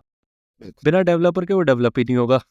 डेवऑप्स के बिना आप उसकी डिलीवरी नहीं कर सकते तो मतलब सब एक दूसरे के कॉम्प्लीमेंट्री है और जितना आप क्लोजली वर्क करोगे एक दूसरे के उतना बेटर रिजल्ट आपको मिलेगा। बिल्कुल, बिल्कुल। देख तुमने बहुत ही बढ़िया समराइज़ किया, फुली एग्री। बिल्कुल तो अब मतलब बेस्ट प्रैक्टिसेस वाले पे आते हैं हम जो एक हम डिस्कस कर रहे थे एक और मतलब एक पॉइंट और मुझे ऐड करना था जो हम बात कर रहे थे ना कि टेस्ट डाटा को वेरी करो मतलब जनरेट करो एवरी टाइम मतलब राइट, थोड़ा बेटर सॉल्यूशन होता है क्योंकि मोनोटोनस ना हो जाए वो डेटा और बार बार एक ही चीज़ पे आप चेक कर रहे हो जरूरी नहीं है कि मतलब उस चीज़ पे कोई इश्यू निकले या ना निकले एक और चीज़ मतलब मैंने देखी है जो लोग फॉलो नहीं करते उस टेस्ट डाटा को आप जनरेट करने के बाद आपको डिलीट भी करता है नहीं करना होता है, बहुत ही बढ़िया। मेरे दिमाग में था जब मैं बोल रहा था, बिल्कुल कंप्लीटली निकल गया। आप वो कहते हैं ना वो एक स्काउट वो रूल नहीं होता है, leave place cleaner then you found. Right right ये बिल्कुल सही बोला तुमने। बिल्कुल क्योंकि एनवायरनमेंट को वो अगर मतलब ऑटोमेशन में आप उसको टैकल नहीं करोगे ना, तो वो आपके एनवायरनमेंट को धीरे धीरे धीरे धीरे करके वो इरोड कर देगा और बिल्कुल, फिर एक दिन आपको लगेगा कि भाई अब तो मुझे नया एनवायरनमेंट ही बनाना है, इसका कुछ नहीं हो सकता, बिल्कुल। स्लो हो और गया अब। इनफैक्ट और जो प्रोडक्ट ओनर्स होते हैं या जो बीए होते हैं जिनको फंक्शनली टेस्ट करना होता है ना, वो बड़े बिल्कुल इरिटेट हो जाएँगे, "अरे ये क्या है? मैं तो अपना डाटा नहीं ढूँढ पा रहा हूँ। हाँ मैं तो भर दिया है इसको।" आपको ये नहीं समझ आएगा कि आपके टेस्ट एनवायरनमेंट की वजह से स्लो हैं या फिर आपका टेस्ट डिजाइन खराब है या सर्वर कम पड़ रहा है, आप आइडिया नहीं लगा पाओगे, फिर आपको पूरा डिबग करना पड़ेगा, फिर पता चलेगा डाटाबेस ब्लॉक कर रहा है कहीं से, वहां पे बोटलनेक आ रहा है। तो ये छोटी छोटी चीजें हैं जो मतलब बहुत बार लोग भूल जाते हैं और वो फिर इवेंचुअली एक बड़ी प्रॉब्लम, क्योंकि एक टाइम आता है कि मतलब आप इजीली इन्वायरमेंट को डिलीट नहीं कर सकते, उस पर इतना ज़्यादा टेस्ट डाटा पड़ा है, जिसको अगर सपोज फंक्शनल टीम भी वही सेम एनवायरनमेंट, वैसे तो आइडियली जो ऑटोमेशन टेस्ट के लिए एक सेपरेट एनवायरनमेंट आप रख सकते हो या डेवलपर्स रेपो में चल रहा है तो वो अलग है या फिर आप डोकर में रखो, बट अगर सपोज फंक्शनल टीम भी वही एनवायरनमेंट यूज़ कर रही है तो आपको बहुत दिक्कत आने वाली है, वो कभी आपको वो डाटा डिलीट नहीं करने देंगे और आपका एनवायरनमेंट और स्लो स्लो स्लो होता जाएगा। बिल्कुल, बिल्कुल। एंड इनफैक्ट अगर मैं एक और चीज़ अगर बताऊँ अ, हम्म स्टेट चेक्स के बारे में बताना भूल गया मैं। आई हम्म थिंक वो एक बहुत बड़ा फैक्टर होता है, जो चीज़ों को मेक या ब्रेक करता है। राइट अगर आपने ढंग से स्टेट चेक्स नहीं डाले ना, तो हम्म आपका ऑटोमेशन फ्लेकी रहेगा ही रहेगा। उसका आप बिल्कुल कुछ कर नहीं पाओगे। हम्म तो अ, अगर सिर्फ फ्रंट एंड एप्लीकेशन के लोड की बात है, स्टेट चेक्स काफ़ी ईज़ी होते हैं। या अगर आपको मान लो कोई चीज़ करनी है, तुमने जैसे सर्च बॉक्स का तुमने एग्ज़ाम्पल दिया था, है ना? हम्म तो मान लो किसी एम्प्लॉयी को सर्च कर रहे हो, तुम्हारे पास पीछे 10,000 एम्प्लॉइज़ हैं, या तुम कोई प्रोडक्ट सर्च कर रहे हो, टेलीविज़न सर्च कर रहे हो और तुम चाहते हो कि कम से कम ये 2-3 चीज़ें आनी चाहिए बिफ़ोर कि मैं आगे का काम करूँ। तो इसमें तुम्हें क्या है, इसमें तुम्हें बैकएंड के लिए वेट करना पड़ेगा। बिल्कुल तो उसमें तुम्हारे जो चेक्स होने चाहिए, वो फ्रंट एंड कोड पे नहीं होने चाहिए, टाइम आउट पे नहीं होने चाहिए। वो हम्म होने चाहिए कि आपने ये चीज़ क्लिक की हम्म और आप बैकएंड कॉल्स का वेट करो। जब तक राइट आपको सही बैकएंड कॉल्स नहीं मिलती हैं, उसमें जो हम्म रिस्पॉन्स है, वो आपका एक्सपेक्टेड रिस्पॉन्स नहीं है। जितने नंबर ऑफ रिकॉर्ड्स हैं, वो आपके एक्सपेक्टेड रिकॉर्ड्स नहीं है। तब तक आगे मत बढ़ो। तो इसमें बिल्कुल क्या होगा, अगेन आपका टेस्ट काफ़ी एफिशिएंट भी रहेगा, क्योंकि हम्म रेदर देन 5 सेकंड वेट करने की हो सकता है आपको 1 सेकंड में हम्म रिजल्ट मिल गया हो, 500 राइट मिलीसेकंड रिजल्ट मिल गया हो, तो हम्म आपका टेस्ट फास्ट हो गया। और दूसरा ये कि वो हमेशा रोबस्ट रहेगा, बिकॉज़ यू आर बिल्कुल always checking for state before going to the next step. Hmm और ये जो हार्ड टाइम आउट्स होते हैं ना, ये टेस्ट की ऐसी-तैसी कर देते हैं। बिकॉज़ बिल्कुल शुरू में आपको एक दिखेगा, बट बिफोर यू नो कि आपके टेस्ट जो हैं, बिना मतलब वेट फिर करके मतलब वो मान वाली लो चीज़ है ना कि अब कुछ फिक्स नहीं दिख रहा है, अब यही सिल्वर बुलेट है, ठीक है, टाइमर लगा दो, स्लीप लगा दो 10 सेकंड का, नहीं हो रहा चलो 10 सेकंड और बढ़ा दो इसको। क्योंकि फिर वही वाली बात है, जब मेंटेनेंस का बर्डन होता है तो आप, क्योंकि सामने से आपको प्रोजेक्ट ओनर बोलेगा कि यार मेंटेन करने में इतना टाइम लगाओगे तो नेक्स्ट कब करना है, तो उस टाइम आपको दिखता है कि अब मैं टेस्ट डिजाइन सॉल्व करने जाऊंगा तो ये मुझे फिर से ऑटोमेट करना पड़ेगा। तो अब बिल्कुल इसका बिल्कुल। बेस्ट पॉसिबल सॉल्यूशन है कि मैं टाइमर बढ़ा देता हूँ, और फिर वो एट द एंड जाके आपको ही ज़्यादा दिक्कत करेगा। तो इसलिए मतलब स्टार्टिंग से ही आप अवॉइड करना स्टार्ट करोगे ना कि ठीक है, मेरे को एक्स्ट्रा स्लीप लगाना ही नहीं है कहीं पे। मैं स्टेट का वेट करूँगा कि जब तक मेरा मतलब मोटिव वो नहीं हो रहा, पूरा नहीं हो रहा, तब तक मैं स्लीप रखूँगा। वो कंटिन्यूअसली उस चीज़ को चेक करता रहेगा, रादर देन कि मैंने डाल दिया 30 सेकंड ये स्लीप पे चला जाए, तब तक तो हो ही जाएगा।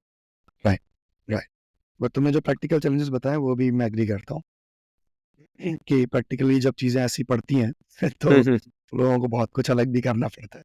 हाँ, सो क्योंकि ऑप्शंस नहीं होते तब आपके पास। तो ऑप्शंस नहीं होते हैं, बिल्कुल। कुछ चीज़ें ये वो वाली सिचुएशन है, आपने एक बार कुछ कहते हैं ना मतलब अ, थोड़ा दूसरे पर्सपेक्टिव में कि आप एक झूठ को छुपाने के लिए बहुत सारे झूठ बोलते हो। तो वो आप अपने खराब डिज़ाइन को छुपाने के लिए फिर और बहुत सारी ऐसे फिक्सेस करते हो जो उस चीज़ को और खराब करता रहता है। बिल्कुल। ठीक है, आई थिंक मतलब काफ़ी हमने बेस्ट प्रैक्टिसेस की और ऐसी बात कर ली है, तो अब हम एक छोटा-सा रैपिड फायर राउंड करते हैं। सो मैं आपसे क्वेश्चंस पूछूँगा, मतलब कोई ऐसी ज़रूरत नहीं है कि आपको बहुत ज़्यादा एक्सप्लेनेशन देनी है, जस्ट एक सिंगल सेंटेंस में या सिंगल वर्ड में आंसर। ठीक है, तो आपकी टेस्ट ऑटोमेशन के लिए फेवरेट प्रोग्रामिंग लैंग्वेज कौन-सी है? I think I mean even तो मैंने जावा पे बहुत काम किया है, बट आई हुँ, वुड हुँ। से कि टेस्ट ऑटोमेशन के लिए बेस्ट प्रोग्रामिंग लैंग्वेज वो है जो आपके एप्लीकेशन टेक स्टैक से मैच खाती राइट। है। जैसे मैंने एक पेमेंट कंपनी के लिए काम किया था तो उनका डॉट नेट में सारा हुँ, सिस्टम था। हुँ। तो वहाँ मैंने पावर शेल यूज़ की क्योंकि वो डॉट नेट में बढ़िया फिट होती है। सर। अगर आप फ्रंट एंड कोड पे काम कर रहे हो जहाँ पे आपके डेवलपर्स रिएक्ट में काम कर रहे हैं और जावास्क्रिप्ट से फेमिलियर है या टाइपस्क्रिप्ट से फेमिलियर है, तो हुँ, हुँ। जावास्क्रिप्ट टाइपस्क्रिप्ट उस मामले में फेवरेट लैंग्वेज होगी मेरी। और अगर राइट। आपकी कोई बैकएंड सर्विसेज हैं जो जावा में क्रिएट की गई हैं तो जावा मेरी फेवरेट लैंग्वेज होगी। सो आई थिंक ये मेरा जवाब है। बिल्कुल, और मतलब मैं भी सेम आंसर देता हूँ, जब मुझसे कोई आके पूछता है कि कौन-सी लैंग्वेज के साथ हम ऑटोमेशन करें या क्या सीखें, तो मैं पूछता हूँ कि जो तुम्हारा डेवलपर यूज़ कर रहा है ना, सबसे बेस्ट प्रोग्रामिंग लैंग्वेज वही है। तुम वही लेके चलो, एटलीस्ट तुम कुछ स्टार्ट कर रहे हो, तुम्हें कुछ इश्यू आएगा, तुम पूछने के लिए तुम्हारे पास कोई है। तुम्हें कहीं और ढूँढना नहीं पड़ेगा कि ये कैसे इम्प्लीमेंट करना है या इसमें क्या कुछ फट गया है तो इसको डिबग कैसे करना, डेवलपर बता देगा तुम्हें। तो सबसे बेस्ट प्रोग्रामिंग लैंग्वेज मेरे नज़र में भी वही होती है जो आपकी टीम यूज़ कर रही है, आपके मतलब टेक स्टैक है बेसिकली। राइट। इस पे 1 मिनट अगर और रुक सकें, तो हाँ, हाँ, जैसे बिल्कुल। कुछ लोग ये बोलेंगे कि हाँ, लेकिन मतलब फिर नई-नई प्रोग्रामिंग लैंग्वेजेस कैसे सीखें, राइट? ये प्रैक्टिकल बिल्कुल, चैलेंज कई ये बार भी है। लोग रेज़ करते हैं। हुँ, हुँ। तो इस पे मैं 2-3 चीज़ें बोलना चाहूँगा। जैसे मैंने बहुत पहले एक वीडियो देखा था, कोरी शॉफर करके एक बंदा है। हुँ, अगर हुँ। वो पाइथन के ट्यूटोरियल्स बनाता है, बड़ा प्यारा बंदा है। ओके। उसका मैंने वीडियो सालों पहले सुना था, उसने कुछ 4-5 चीज़ें बताई थी जो हर किसी को सीखनी चाहिए। उसने उसमें एक गिट बताया था, हुँ, एक हुँ। कोई कमांड लाइन टूल सीखने के लिए बताया था और उसमें उसने एक चीज़ कही थी कि आपको more than one programming languages सीखनी चाहिए, क्योंकि उससे आपका दिमाग खुलता है। बिल्कुल। और आप ये भी पाओगे कि अगर आपको एक प्रोग्रामिंग लैंग्वेज ढंग से आती है ना, दूसरी हुँ, हुँ। पकड़ना काफ़ी आसान हो जाता है। हाँ, जिन ये तो लोगों है। को ये लगता है हुँ, हुँ। कि भाई ज़्यादा लैंग्वेजेस कैसे सीखेंगे, इतना मुश्किल नहीं होता। और जो एक अप्रोच जो प्रैक्टिकल अप्रोच मैं बता सकता हूँ, जो मैंने यूटिलाइज़ किया अपने प्रोजेक्ट्स में, हुँ, हुँ। वो है कि मेरे को मेरे एक डेवलपर ने ये बात कही थी। उसकी फिलॉसफी थी first make it work then make it better. Right, तो आपको प्रॉब्लम सॉल्व करनी है, आपको पता है आपको क्या प्रॉब्लम सॉल्व करनी है। बिल्कुल। आपके पास दुनिया भर का टूल्स अवेलेबल है, आज के ज़माने में तो चैट जीपीटी भी अवेलेबल है, राइट? जो पहले नहीं बिल्कुल, था। बिल्कुल। हुँ, हुँ। आप बोलो how to solve this problem in this particular language, आपको एक जवाब मिल जाएगा। हुँ, तो हुँ। आपके पास एक वर्किंग सॉल्यूशन आ गया। वो वर्किंग सॉल्यूशन हो सकता है कि बेस्ट डिज़ाइन ना हो, वो हुँ, बहुत हुँ। ही अगली डिज़ाइन हो, राइट। उसमें कोई बेस्ट प्रैक्टिसेस नहीं है, राइट? Hmm, hmm. बट आपके पास एक चीज़ है जो भी काम आ सकती है आज की डेट में। राइट। मेरी फिलॉसफी होती थी कि पहले प्रॉब्लम को सॉल्व करो, हुँ, हुँ। उसके बाद अब आई नो कि हाँ। और मैक्सिमम चीज़ें जो होती है ना वो रिपीट होती है। बिल्कुल। आप देखोगे आपने जो कॉन्सेप्ट कुछ दिन पहले सीखा था, वही हम्म, बार-बार काम आ रहा है ना? ये है, और कुछ दिनों में कोई नई चीज़ बाहर आएगी। तो बिल्कुल। जब उस स्टेज पे आ जाओ कि आपको लगे कि हम्म, हाँ, अब सीखने को कुछ खास बचा नहीं है, काम हम्म, हो रहा है, तब हमेशा उस सब्जेक्ट की कोई बढ़िया-सी किताब पढ़ लो। उससे आपको पता लगेगा आपको कितना कुछ नहीं पता है, और जो-जो चैप्टर पढ़ो, उसको अपने बिल्कुल। फ्रेमवर्क में इम्प्लीमेंट करना शुरू कर दो। हम्म, तो first make it work, then you can make it better. Sorry, नहीं, रैपिड राउंड था एंड लंबा जवाब दिया, नहीं, बट पर आई थॉट मतलब बहुत अच्छा, मतलब एक अच्छा थॉट है कि मतलब कैसे आप किसी चीज़ को स्टार्ट कर सकते हो। सेम मतलब फॉलो मैं भी, या ये कह लो यूजुअली लोग ऐसे ही फॉलो करते हैं इस चीज़ को, बट उनको कॉन्टेक्चुअल पता नहीं होता कि इस चीज़ को स्टार्ट कैसे करना, डरते हैं स्टार्टिंग में। राइट, मतलब मेरे को भी कुछ नया स्टार्ट करना है तो पहले मैं बस लिख लूँगा कि इसका लॉजिक क्या होगा, लॉजिकली मैं कैसे बिल्ड करना चाहता हूँ इसको। फिर यस, उसके बाद आप इंटरनेट पे देख सकते हो, अच्छा ठीक है मेरे को एक लूप लगाना है। मैं अभी पाइथन में करता था, आज मुझे जावास्क्रिप्ट पे जाना है। अच्छा जावास्क्रिप्ट में फॉर लूप कैसे लगता है, ठीक है ये फॉर यस, लूप मेरा सेट हो गया। इफ कंडीशन कैसे लगती है, फिर सिंटैक्स मैं वहां से देखूंगा। एक सेगमेंट रेडी हो गया, ठीक है। टाइम मुझे थोड़ा ज़्यादा लग सकता है, पर हाँ मैं कर लूँगा उस चीज़ को। परफेक्ट। सो नेक्स्ट क्वेश्चन है हमारा कि टेस्टिंग रिलेटेड कौन सा इनोवेशन ऐसा है जो आपने रिसेंट ईयर्स में देखा है और जिसने आपको मतलब जिस इनोवेशन ने बहुत इम्प्रेस किया है आपको? आई थिंक ये एक प्रोडक्ट आया नया, टेस्ट ऑब्जर्वेबिलिटी करके, ब्राउज़र स्टैक का हम्म, नया। ओके। इसने मेरे को बहुत इम्प्रेस किया। आई मीन ऑब्जर्वेबिलिटी में तो मैंने सॉल्यूशंस यूज़ किए हैं पास्ट में, मतलब ये मेरे लिए नया कॉन्सेप्ट हम्म, नहीं है। तो मेरी कोशिश होती है कि टेस्ट को हमेशा सीआई/सीडी में इंटीग्रेट करें और उनको मॉनिटर भी किया जाए। लेकिन राइट। मैंने जैसे ओपन सोर्स टूल यूज़ किए हैं, इलास्टिक, किबाना, डेटाडॉग टाइप के। हम्म, बट इनका जो प्रोडक्ट है ना, इवन दो ऑब्जर्वेबिलिटी तो खैर वो कॉमन हो गई, बिल्कुल। इन्होंने एक एपीआई बनाई जिसे बोलते हैं क्वालिटी गेट एपीआई।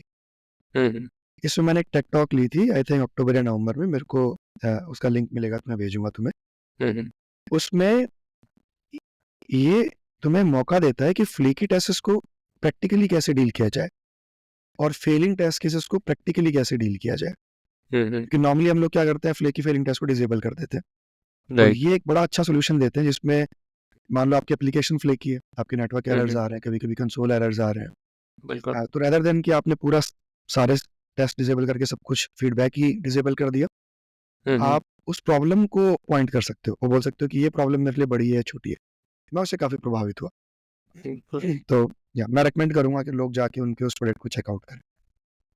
बिल्कुल। मतलब ब्राउज़र के मैंने भी काफ़ी प्रोडक्ट्स यूज़ किए हैं और डेफ़िनेटली मतलब टेस्ट ऑब्ज़र्वेबिलिटी के लिए मैंने थोड़ा देखा था और सही में काफ़ी अच्छा प्रोडक्ट है। मतलब आपको समझने के लिए कि आप डिफ़रेंट कौन-सी लेयर्स पे आपके टेस्ट चल रहे हैं, कितनी कवरेज है।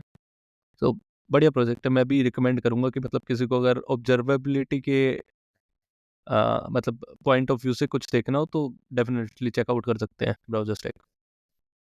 ओके, सो लास्ट हमारा रैपिड फायर क्वेश्चन, कौन-सा सबसे अंडररेटेड टेस्टिंग टूल है, जो आप सोचते हो कि लोगों को ज़्यादा यूज़ करना चाहिए, बहुत कम यूज़ कर रहे हैं टेस्टिंग टर्म में?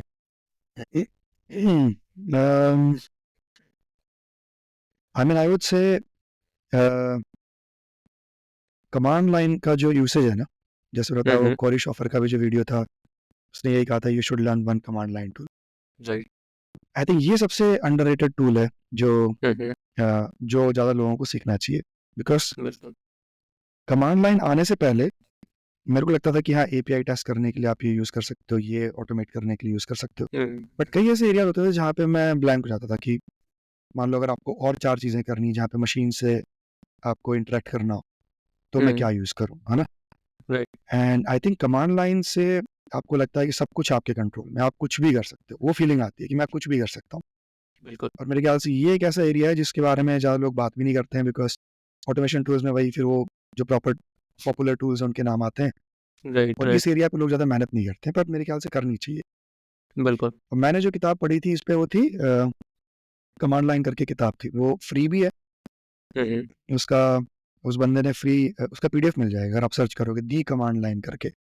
ओके। तो उसने बिल्कुल बेसिक समझा है। तो आई थिंक वो एक क्या और प्रॉपर करेक्ट। ऑटोमेशन टूल है जो किसी के भी बहुत काम डेफ़िनेटली। आ सकता है। और शेल स्क्रिप्टिंग और इन सब चीज़ों में काफ़ी हेल्प मिलती है अगर आप मतलब सीएलआई पे उतना वर्क करते हो तो। मतलब अब धीरे-धीरे मतलब एक टाइम था लिनक्स बहुत ज़्यादा यूज़ होती थी। अब मैं कहूँगा कि मतलब लोग मैक ज़्यादा यूज़ कर लेते हैं अगर उनको लिनक्स वाला एनवायरनमेंट चाहिए या उस टाइप से, या फिर विंडोज़ तो हमारी यूज़ होती है, तो हमें यूआई का उतना ज़्यादा मतलब एडिक्शन है ना कि कमांड लाइन पे हम बहुत कम जाते हैं। मैं भी मतलब मैं पर्सनली भी कहूँगा कि मतलब मैं प्रेफ़र करता हूँ कि ठीक है यूआई के थ्रू नेविगेट कर लूँ रादर देन टर्मिनल खोल के चीज़ों को नेविगेट कर रहा हूँ। बट एक बार आपको वो लिनक्स या टर्मिनल मशीन्स वाला सीएलआई वाली आदत पड़ती है ना, तो फिर आपको बहुत सारी चीज़ें हैं जो यूआई देखने में ईज़ी लगता है, पर कभी-कभी लगता है कि यूआई पे ज़्यादा टाइम लग रहा है, अगर आप वही चीज़ सीएलआई से बहुत बहुत फ़ास्टली कर सकते हो। बिल्कुल, तुमने पते की बात बोली है। हुँ, आई एग्री। बिल्कुल, बिल्कुल। ठीक है। एक और चीज़ मतलब मैं कहना चाहूँगा इसमें, डोकर भी मैंने देखा है कि टेस्टिंग में उतना यूज़ नहीं करते लोग। मतलब डेवलपमेंट में मैंने देखा बहुत लोग कंटेनराइज़ेशन और इन सब चीज़ों पे वर्क करते हैं। जो हम एक बात कर रहे थे ना कि एनवायरनमेंट हमारा मतलब जो फ्रेमवर्क होना चाहिए वो डिफरेंट एनवायरनमेंट पे रन करना चाहिए। डोकर उसमें बहुत हेल्प कर सकता है कि वो डिस्पोजेबल आपको कंटेनर्स बनाने हो, डिस्पोजेबल एनवायरनमेंट बनाना है या फिर इमेजेस बिल्ड करनी है, आप उसको लोकली भी रन कर सकते हो, आप उसको गिटहब एक्शंस पे रन कर सकते हो और जेनकिन्स के अंदर आपको बिल्ड करना है तो वो भी कर सकते हो। तो डोकर भी काफ़ी मतलब मुझे पर्सनली बहुत हेल्प करता है और मैं ट्राई करता हूँ कि छोटे से छोटा प्रोजेक्ट भी बना रहा हूँ, तो एटलीस्ट उसकी एक डोकर इमेज रेडी करके रखूँ। किसी को पास ऑन करना है, तो उसको चैलेंज ना है कि भाई मुझे रन कैसे करना है, मैं उसको सिंपल बोलूँगा भाई कंटेनर रन कर ले, सारी डिपेंडेंसी है, जो भी चीज़ है वो सब कुछ ऑलरेडी इसमें उसमें पड़ा है। कवर्ड है। तुम्हारे लिए एक वर्किंग मशीन हो जाएगी रादर देन तुम 10 दिन बिताओ उस चीज़ पे कि भाई मुझे ये भी इंस्टॉल करना पड़ेगा। अच्छा मेरी मशीन तो तुम्हारे पास विंडोज़ थी, मेरे पास मैक है, अब मैं इसमें जावा कैसे इंस्टॉल करूँ, मैं नोड.जेएस कैसे डालूँ? उससे बेटर है तुम एक डोकर की वो रखो, डोकर चलाओ, कंटेनर के अंदर अपना सब कुछ रन करो। तो वो मैंने फ़ील किया कि मतलब काफ़ी पावरफुल चीज़ है, जिसको टेस्टिंग में लोग बहुत कम यूज़ करते हैं मोस्टली मतलब ऑटोमेशन साइड पे। I agree. इनफैक्ट जब मैंने भी डॉकर क्यूबरनेटिस के बारे में मैंने उस पे काम किया था। हुँ, हुँ। तो मैंने अगले 1-2 प्रोजेक्ट्स में उसको काफ़ी हेवीली यूज़ किया। अभी पिछले कुछ हुँ, समय से क्योंकि एप्लीकेशन सेटअप अलग रहा है, तो राइट। उसमें फिर डायरेक्टली हमने इंटीग्रेट किया है, बट आई फुली एग्री। अगर हुँ, हुँ, आपने अपने एप्लीकेशन आपने फ्रेमवर्क को डॉकराइज़ कर दिया, हुँ, तो जो प्रॉब्लम है कि इस जो पूरा सेटअप उसके अराउंड है फ्रेमवर्क के, बिल्कुल। हुँ, हुँ। उसको आपने ऑटोमेट कर दिया। राइट। एक दूसरा ऑनबोर्डिंग बहुत ईज़ी हो जाती है, मतलब कोई भी आपका नया टीम मेंबर आ रहा है या फिर किसी किसी को आपको पास ऑन करना है वो चीज़, तो बहुत हैंडी है कि ठीक है आप डॉकर फाइल रन करो, इसको कंपोज़ कर लो, इसी से हो जाएगा। आपको नीड नहीं है, वो हैसल फ्री सा रहता है कि ठीक है मुझे वो एक पूरी मैनुअल नहीं लिखनी है कि पहले ये इंस्टॉल करो, फिर ये करो, वो करो। वो ऑटोमेटिकली उसको हैंडल कर लेता है। बिल्कुल। इनफैक्ट जो डॉकर फाइल वो अपने आप में वो जो तुमने कहा ना मैनुअल, अपने आप में वो हुँ, मैनुअल ही है। वो राइट। एग्ज़ैक्टली बता रहा है हमें क्या चाहिए, बिल्कुल, क्या क्या चाहिए, क्या मूवमेंट नहीं सेटअप चाहिए। कर रहा है। बिल्कुल। बिल्कुल, बिल्कुल। ठीक है। आई थिंक मतलब बहुत अच्छी डिस्कशन रही। काफ़ी पॉइंट्स हैं जो हम मतलब नेक्स्ट टाइम लेंगे। बहुत सारी कॉन्ट्रैक्टिंग एक हमारा मतलब जो बहुत कॉमन कनेक्ट है। मैं भी मतलब पिछले 3 साल से कॉन्ट्रैक्टिंग कर रहा हूँ, रिमोट वर्क कर रहा हूँ, आप भी फ्रीलांसिंग में हो, कॉन्ट्रैक्टिंग में हो, तो इस चीज़ पे भी डेफ़िनेटली हम ज़रूर बात करेंगे। मतलब एक बिल्कुल, इसके लिए मुझे लग रहा है एक कंप्लीट एपिसोड चाहिए कि कैसे बिल्कुल। इस जर्नी को स्टार्ट करते हैं और किस तरीके से हम इसको आगे लेके जा सकते हैं। बट आज टेस्ट ऑटोमेशन पे बातें की, बहुत मतलब काफ़ी कुछ सीखने को मिला मुझे भी पर्टिकुलरली, और आई होप कि मतलब व्यूअर्स को भी बहुत कुछ सीखने को मिला होगा आपके एक्सपीरियंस से। सो इन द लास्ट मतलब मैं जानना चाहूँगा कि मतलब अभी जो नई टेक्नोलॉजीज़ आ रही है, इमर्जिंग ट्रेंड्स हैं इंडस्ट्री में, वो क्या सिग्निफिकेंटली इम्पैक्ट करेंगे खासकर मतलब टेस्टिंग के साथ-साथ ऑटोमेशन को भी? आई थिंक एआई मुझे लगता है ये एक ऐसी चीज़ है जो हुँ, हुँ। इन जनरल मतलब हर फील्ड को अफ़ेक्ट करेगी, राइट। एंड मुझे लगता है कि हम भी इससे अछूते नहीं रहेंगे। अब वो कैसे इम्पैक्ट करेगी, किस लेवल पे इम्पैक्ट करेगी, वो तो बताना मुश्किल है, but I think latest technologies में एआई काफ़ी मार्केट को डिसरप्ट करेगी, हुँ, हुँ। And at the very least हम ये कर सकते हैं कि हम इसके बारे में ज़्यादा समझने की कोशिश कर सकते हैं कि भाई ये चीज़ काम कैसे करती है। बिल्कुल। मैंने इस बारे में थोड़ा एक प्रूफ ऑफ कॉन्सेप्ट टाइप करने की कोशिश की हुँ, कि हुँ। एआई के आउटपुट को टेस्ट करना हो तो कैसे किया जा सके। मेरा राइट। आर्टिकल अभी कंप्लीट नहीं है, बट हुँ, हुँ, मैं कुछ हुँ, हुँ। प्रैक्टिकल चीज़ें ला पाया, जहाँ पे बिल्कुल। ये सोच पाए कि भाई एटलीस्ट एक अच्छा एआई दिखता कैसा है, उसे टेस्ट हुँ, कैसे हुँ। किया जाए। हुँ, हुँ। तो या वो एक एरिया है जो मुझे लगता है इस पे सबको नज़र रखनी चाहिए। बिल्कुल। मतलब इस चीज़ में मैं भी थोड़ा आजकल लिखना चाह रहा हूँ, मतलब लिख रहा हूँ थोड़ा बहुत कि मतलब एआई एक तरीके से, पहले हम ब्लैक बॉक्स टेस्टिंग करते थे कि एज ए टेस्टर हमें पता नहीं होता था अंदर क्या चल रहा है, राइट, बस हमें इनपुट और आउटपुट से लेना देना होता था, बट एटलीस्ट हमें ये पता था कि आउटपुट क्या होना चाहिए। राइट, फिर हम इवॉल्व हुए, हमने धीरे-धीरे देखा कि कैसे अंदर की वर्किंग कैसे है, क्या चीज़ कैसे चलती है, और डिफरेंट कंपोनेंट कैसे एक दूसरे से इंटीग्रेट कर रहे हैं, और बाद में मतलब एक तरीके से हम व्हाइट बॉक्स पे आ गए। हमें पता चलता है कि अब हमें पता होता है कि हमने ये इनपुट दिया, ये आउटपुट निकला, तो ये कैसे निकला। बट एआई हमें फिर से उसी एज में लेके जाएगा कि ये एक ब्लैक बॉक्स है, इसको यस, आप इनपुट दे रहे हो, आपको अब बल्कि और थोड़ा एडवांस है, आपको ये भी नहीं पता ये आउटपुट आया कैसे है। क्योंकि अब एग्ज़ैक्टली, न्यूरल नेटवर्क्स को, इवन मतलब डेवलपर्स जिन्होंने उस चीज़ को डेवलप किया है, उनको भी ये उतना आइडिया नहीं होता कि ये न्यूरल नेटवर्क वर्क कैसे कर रहा है। उन्होंने उस चीज़ को बिल्कुल, बनाया है, उस चीज़ को मतलब वो वर्क में ले रहे हैं, बट उनको आइडिया नहीं है कि एग्ज़ैक्ट ये आउटपुट आया है, तो ये क्यों आया है। बिल्कुल। सो सेम लाइक हमें ह्यूमन बहुत ब्रेन, मतलब हाँ, बिल्कुल, हमें काम बहुत करता है कैलिब्रेट करना पड़ेगा उसके लिए, हाँ। कैसे काम करता करता है, है पर हमें नहीं कैसे पता, करता है ये नहीं पता हमें। हमें नहीं पता। बिल्कुल, बिल्कुल।